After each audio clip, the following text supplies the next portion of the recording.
அனைவருக்கும் வணக்கம். இன்றைக்கி ஒரு முக்கியமான அப்டேட்டை தான் இந்த வீடியோவில் கொடுத்துருக்கேன். குறிப்பாக இன்றைக்கி ஆகஸ்ட் 5, அதாவது தமிழக அரசு அதோடைய பட்ஜெட் தாக்கல் செய்யக்கூடிய நாள் அப்படிங்கிறது. இது தாவேக அரசு ஆட்சி அமைச்சதுக்கப்புறம் முதல் பட்ஜெட் தாக்கல் அப்படிங்கிறது. இது 2026 மற்றும் 27 ஆண்டுக்கான நிதி தாக்கல் அப்படிங்கிறது. இந்த நிதி தாக்கல் அப்படிங்கிறதுல என்னென்ன திட்டங்கள் எல்லாம் இடம்பெறும் அப்படின்னு சொல்லி கேட்டிங்கன்னா, தாவேக அரசு தேர்தல் வாக்குறுதியாக பல அறிக்கைகள் வெளியிட்டிருக்காங்க. குறிப்பாக தங்க மோதிர திட்டம், அதுக்கப்புறம் அன்னபூரணி திட்டம் அப்படின்ற பேசிக்கில் வருஷத்துக்கு 6 சிலிண்டர் அப்படிங்கிறது, அண்ட் மகளிர் உரிமை தொகை திட்டம், அதாவது மதிப்புமிகு மகளிர் உரிமை தொகை திட்டம்னு மறுபரிசீலனை செய்யப்பட்டு சீர்திருத்தம் செய்யப்பட்ட 2500 ரூபாய் மாதம் கொடுக்கக்கூடிய அந்த திட்டம், வேலை இல்லாத பட்டதாரிகளுக்கு மாதம் 4000 ரூபாய் கொடுக்கக்கூடிய திட்டம், அண்ட் படிக்கக்கூடிய மாணவர்களுக்கு கடன் தொகை ரத்து தொடர்பான திட்டம், பயிர்க்கடன், நகைக்கடன், எக்கச்சக்கமாக இருக்குது தேர்தல் வாக்குறுதிகள் அப்படிங்கிறது. அந்த தேர்தல் வாக்குறுதிகள் அப்படின்றதுல என்னென்ன திட்டங்கள், என்னென்ன சலுகைகள் அப்படிங்கிறது அமல்படுத்துவாங்க, அதுக்கான பட்ஜெட் எவ்வளோ ஒதுக்கியிருக்காங்க, எப்போ இது அமல்படுத்துறதுக்கான வாய்ப்புகள் இருக்குது அப்படின்றத பற்றி இன்றைக்கி பட்ஜெட் தாக்கல் அப்படின்றதுல முடிவு செய்யப்படும்.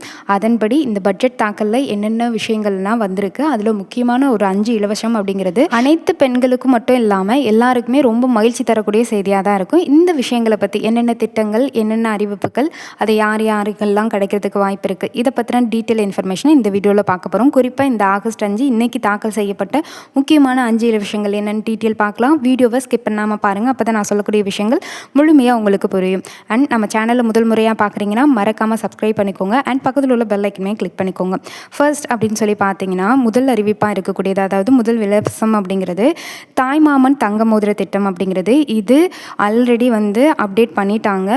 இந்த திட்டத்தின் மூலியமாக அரசு மருத்துவமனையில் பிறக்கக்கூடிய குழந்தைகளுக்கு 1 கிராம் தங்க மோதிரம் அப்படிங்கிறது வழங்கப்படும் அப்படின்னு சொல்லியிருக்காங்க. இதுக்காக 560 கோடி ரூபாய் நிதி ஒதுக்கீடு அப்படிங்கிறதும் செஞ்சுருக்காங்க. அடுத்தது அப்படின்னு சொல்லி பார்த்தீங்கன்னா, சூப்பர் கிளீன் சூப்பர் கேம்பஸ் திட்டம் அப்படிங்கிறது ஒன்று கொண்டு வந்திருக்காங்க. இது மூலியமாக பார்த்தீங்கன்னா தினசரி தூய்மை பணிகள் குடிநீர் மற்றும் கழிப்பறை இதையெல்லாம் பராமரிப்பு சரியாக இருக்கா அப்படிங்கிறத 24 மணி நேர பாதுகாப்பு அப்படின்ற மாதிரி சொல்கிறாங்க. முதல் கட்டமாக 10,000 பள்ளிகளை செயல்படுத்தப்படும். அதுக்கப்புறம் 139 கோடி ரூபாய் நிதி இதுக்காக ஒதுக்கியிருக்காங்க. ரெண்டாவது அப்படின்னு சொல்லி பார்த்தீங்கன்னா, மண்ணின் மகள் திட்டம் அப்படிங்கிறது. இப்படி ஒரு திட்டம் இப்போ புதுசாக கொண்டு வந்திருக்காங்க. SC ST விவசாய தொழிலாளர்களை நில உரிமையாளர்களாக மாற்றும் நோக்குடன் பெண்களுக்கு முன்னுரிமை, முத்திரை தாள் வரி மற்றும் பதிவு கட்டணத்தில் முழு விலக்கு அப்படிங்கிறது விவசாயம் செய்யக்கூடிய நவீன தொழில்நுட்ப பயிற்சி வழங்கப்படும் அப்படின்னு சொல்லியிருக்காங்க. அதாவது இது என்ன அப்படின்னா, நன்னிலு மகளிர் திட்டம் அப்படின்னு ஒன்று இருந்தது. இந்த திட்டத்தை எதுக்காக கொண்டு வந்தாங்கன்னா, SC ST அந்த மாதிரி இருக்கக்கூடிய பெண்களோட பெயரில் நிலம் வாங்குவதற்கு மானியம் வழங்கிட்டு இருந்தாங்க. ஸோ உங்களுக்கு அந்த ஸ்கீம் பற்றி மண்ணின் மகள் திட்டம் அப்படின்ற மாதிரி புதுசாக கொண்டு வந்திருக்காங்க. நெக்ஸ்ட் அப்படின்னு பார்த்தீங்கன்னா, அண்ணன் சீர் திட்டம் அப்படிங்கிறது. இந்த திட்டத்தின் மூலிமா பெண்களுக்கு திருமண நாள் அன்னைக்கு 8 கிராம் தங்க நாணயமும் ஒரு பட்டு புடவை அப்படிங்கிறதும் வழங்கப்படுவாங்க. திருமணமாக போகிறவங்களுக்கு 8 கிராம் தங்க நாணயமும் ஒரு பட்டு புடவையும் வழங்குறாங்க அப்படின்னு கொடுத்துருக்காங்க. இதை தவிர்த்து தாய் கேர் அப்படின்ற ஒரு புதிய திட்டம் அப்படிங்கிறது கொண்டு வந்திருக்காங்க.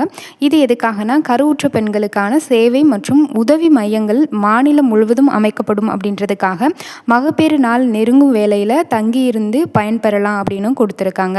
அண்ட் கட்டணம் இல்லாமல் உணவு மற்றும் மருத்துவ உதவிகள், தொடர்ந்து மருத்துவ கண்காணிப்பு உள்ளிட்ட சேவைகள் இதன் மூலியமாக கிடைக்கும் அப்படின்னு சொல்லியிருக்காங்க. மொத்தமாக இதுக்காகவே 23 கோடி ரூபாய் நிதி ஒதுக்கீடு அப்படிங்கிறது செஞ்சுருக்காங்க. அடுத்தது அப்படின்னு சொல்லி பார்த்தீங்கன்னா, வெற்றி மகளிர் ஆடுகள் வளர்ப்பு திட்டம் அப்படிங்கிறது. இது 100% மானியத்தில் 5 ஆடுகள் வழங்கப்படுது. அதாவது இலவசமாக 5 ஆடு கொடுக்குறாங்க. கைம்பெண்கள், ஆதரவற்ற பெண்கள், திருநங்கைகள் இல்லை திருநாளிகள் இவங்க எல்லாருமே இதில் பயன்பெறலாம். 30,000 பேருக்கு இலவசமாக ஆடுகள் வழங்க போகிறாங்க. இதுக்காக 110 கோடி ரூபாய் நிதி ஒதுக்கீடு அப்படிங்கிறது செஞ்சுருக்காங்க. அடுத்தது அப்படின்னு சொல்லி பார்த்தீங்கன்னா, கறவை மாடுகள் வழங்கும் திட்டம் அப்படிங்கிறது. ஒவ்வொரு ஆண்டும் 10,000 தகுதி வாய்ந்த பெண்களுக்கு கறவை மாடுகள் அப்படிங்கிறது விலையில்லாமல் வழங்கிட்டு இருக்காங்க. இதனால பால் உற்பத்தி அதிகரித்து ஊரக பகுதிகளில் வாழக்கூடிய பெண்களுடைய வாழ்வாதாரம் உறுதியாகும் அப்படின்னு சொல்லப்படுது. இதுக்காக 57 கோடி ரூபாய் நிதி ஒதுக்கீடு அப்படிங்கிறது செஞ்சுருக்காங்க. அதாவது ஒவ்வொரு ஆண்டும் 10,000 பேருக்கு தகுதி வாய்ந்த பெண்களுக்கு மாடுகள் விலையில்லாமல் வழங்கப்படும். ஸோ இலவசமாக கறவை மாடு கொடுக்க போகிறாங்க. இப்போதைக்கு லேட்டஸ்ட் இன்ஃபர்மேஷன் இதுதான். இதுவரைக்கும் இன்னைக்கு வெளியாகக்கூடிய பட்ஜெட் தாக்கலில் வரக்கூடிய முதல்ல வரக்கூடிய முக்கியமான 5 இலவசம் அப்படிங்கிறது இதுதான். இதை தொடர்ச்சியாக இன்னும் என்னென்ன அறிவிப்புகள் கொடுக்குறாங்க, மகளிர் உரிமை தொகை 2500 உயர்த்திட்டாங்களா, அப்படி உயர்த்தினாங்கன்னா என்ன மாதிரியான ரெஸ்ட்ரிக்ஷன் கொண்டு வருவாங்க, அதே போல் 60 வயதுக்கு மேற்பட்டவங்களுக்கு என்ன மாதிரி திட்டம் கொண்டு வருவாங்க, இந்த மாதிரி விஷயங்கள் வந்து டீட்டெயில் இன்ஃபர்மேஷனாக பார்க்கலாம். குறிப்பாக 60 வயசுக்கு மேலே இருக்கிறவங்களுக்கு நடமாடும் முதியோர் திட்டம் அப்படிங்கிறது ஒன்று கொண்டு வந்திருக்காங்க. வீடுகளுக்கே தேடி வந்து மருத்துவம் செய்யக்கூடிய திட்டம் அப்படிங்கிறதும் கொண்டு வந்திருக்காங்க. இந்த திட்டங்கள் எல்லாமே டீட்டெயில் இன்ஃபர்மேஷனாக நம்ம சேனலில் அடுத்தடுத்த வீடியோக்களில் பார்க்கலாம். மறக்காமல் சேனலை மட்டும் சப்ஸ்கிரைப் பண்ணிக்கோங்க. உங்களுக்கு என்ன மாதிரி திட்டம் இருக்குது, நீங்கள் எப்படி பயன்பெறலாம், எங்கே போய் விண்ணப்பிக்கலாம், என்னென்ன ஆவணங்கள் தேவை, இதை பற்றின டீட்டெயில் இன்ஃபர்மேஷன் டெய்லி அப்டேட்டடாக வரும். சேனல் மட்டும் ஃபாலோ பண்ணிக்கோங்க. நன்றி, வணக்கம்.